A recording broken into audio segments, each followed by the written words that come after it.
पीले दांत वाली बहू। रंजना कभी ब्रश नहीं करती थी। उसे कितनी बार उसके माँ बाप ने डांटा, लेकिन उसका कोई असर उस पर होता ही नहीं था, जिस कारण से उसके दांत पीले पीले हो जाते हैं। शादी के बाद। अरे बहू, वैसे तो तुझ में कोई कमी नहीं है, पर तेरे दांत इतने पीले कैसे हैं बेटा? कैसे मतलब? कोई सर्जरी थोड़ी ना कराइए। वो तो क्या नाम, मैं ब्रश नहीं करती थी तो पीले हो गए। अब क्या करूं? आप कहें तो लाल करवा लूं या फिर काले?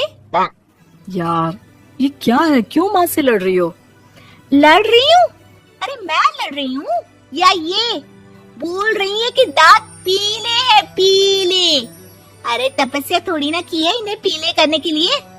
बकायदा ब्रश नहीं किया है 20 साल तक, तब जाकर। छी, कैसी बात कर रही हो? ये उस वक्त तो पीले नहीं थे जब हम लोग तुम्हें देखने आए थे। अरे तब साफ करवा लिया होगा डेंटिस्ट के पास जाकर। अब देखो कैसे पीले पीले लग रहे हैं। रंजना सास की तरफ गुस्से से देखती है। फिर शुरू हो गई पीले पीले पीले। अरे पीले तो तब भी थे जब मेरे हाथ का रसगुल्ला उड़ा उड़ा कर खा रही थी और बोल रही थी, लड़की नहीं गुणों का खजाना दे रहे भाई साहब आप।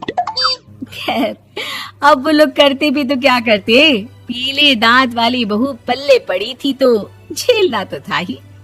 एक दिन कीर्तन में रंजना गाना गा रही थी।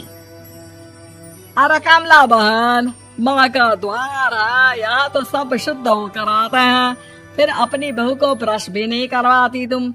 दूर से पीले पीले दांत भक्ति में बाधा उत्पन्न कर रहे हैं। अरे कोई 2 साल के बच्चे थोड़ी ना लेकर आई हूँ मैं बहू बनाकर। अच्छी खासी लड़की है, अरे कैसे करवाऊं ब्रश? ये तो उसे खुद करना चाहिए ना। अब माँ बाप तो इसके जैसे तैसे निपटा दिए, ये नहीं सोचा कि सास कैसे संभालेगी। सास बहू को लेकर घर आ जाती है, लेकिन सोच लेती है कि अब इसे लेकर कहीं नहीं जाएगी।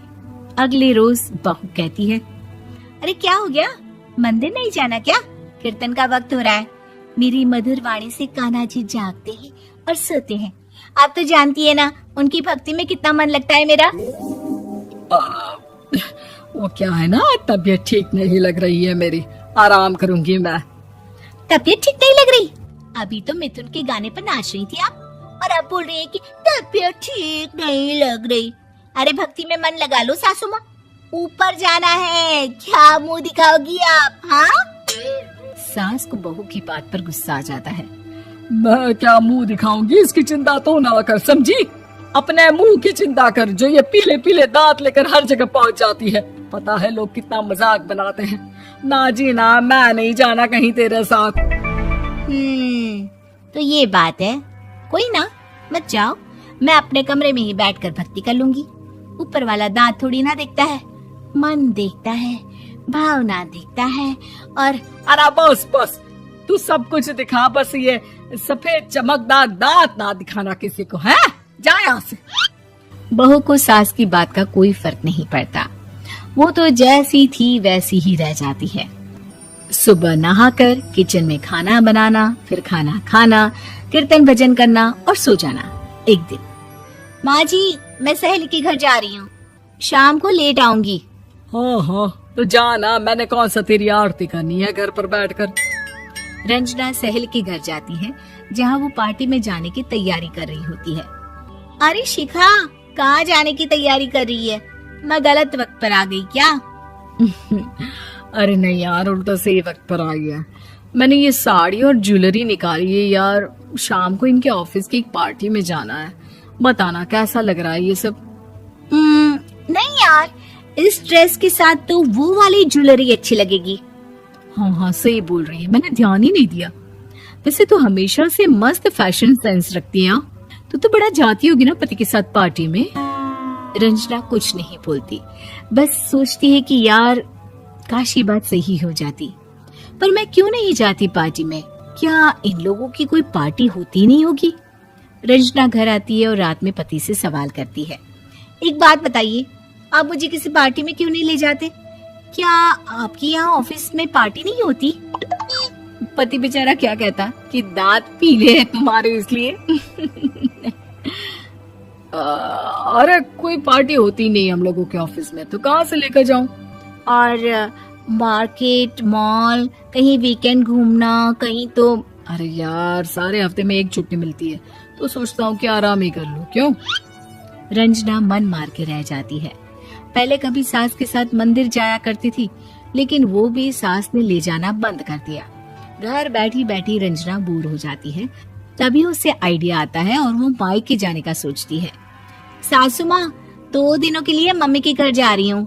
अच्छा ठीक है, आराम से जा। और हाँ, माँ से कुछ अच्छी आदत सीख कर आना कि कैसे शरीर के हर भाग की तरह दांतों की सफाई भी जरूरी होती है, समझी? शुरू हो गई ना आप। वो लोग आपकी तरह नहीं है कि छोटी छोटी बात का बतंगड़ बना दे। उन लोगों के लिए मैं मायने रखती हूँ, ना कि मेरे पीले पीले दांत। रंजना माँ को बिना बताए उन लोगों को सरप्राइज देती है, लेकिन जैसे ही वो दरवाजे पर पहुंचती है, अंदर देखती है कि घर वाले कहीं जा रहे होते हैं। अब माँ, काश रंजना दीदी के दांतों वाली प्रॉब्लम नहीं होती, तो वो भी हम लोगों के साथ चलती ना बुआ जी की बेटी की शादी में। हाँ बेटा, लेकिन अब उसे कौन समझाए कि उसको उसके पीले दांत नहीं दिखते, लेकिन उसके आसपास के लोगों को कितना एम्बैरेसिंग फील कराते हैं। मुझे तो कितनी बार उसके स्कूल की टीचर ने शिकायत की कि उसके साथ कोई लड़की बैठना भी नहीं चाहती, और ना ही कॉलेज में कोई उससे बात करना चाहता था। लेकिन पता नहीं क्यों उसे ये बात समझ में ही नहीं आती। कोई कमी नहीं है उस लड़की में, बस यही कि दांत पीले हैं। वो तो भला हो जीजा जी और उनकी माँ का, जो दीदी को जैसी है वैसे ही रखा हुआ है। रंजना को अपने घर वालों की बात सुनकर बहुत दुख होता है। वो सोचती है कि वो क्या करे, लेकिन फिर वो सीधा डेंटिस्ट के पास जाती है, अपने दांत चमकाती है और कसम खाती है कि वो रोज ब्रश करेगी। अरे क्या हो गया? तुम तो 2 दिनों के लिए गई थी ना, पर कोई ना, अच्छा है, चलो आ गई तो। रंजना सास के सामने आकर खड़ी हो जाती है और पूरी स्माइल करती है, उसके चमकदार दांतों को दिखाती हुई। हैं? चले मंदिर। माँ, मुझे माफ कर दीजिए, मैंने आप लोगों को बहुत एम्बैरेसिंग फील करवाया। मैं आज से रोज ब्रश करूंगी।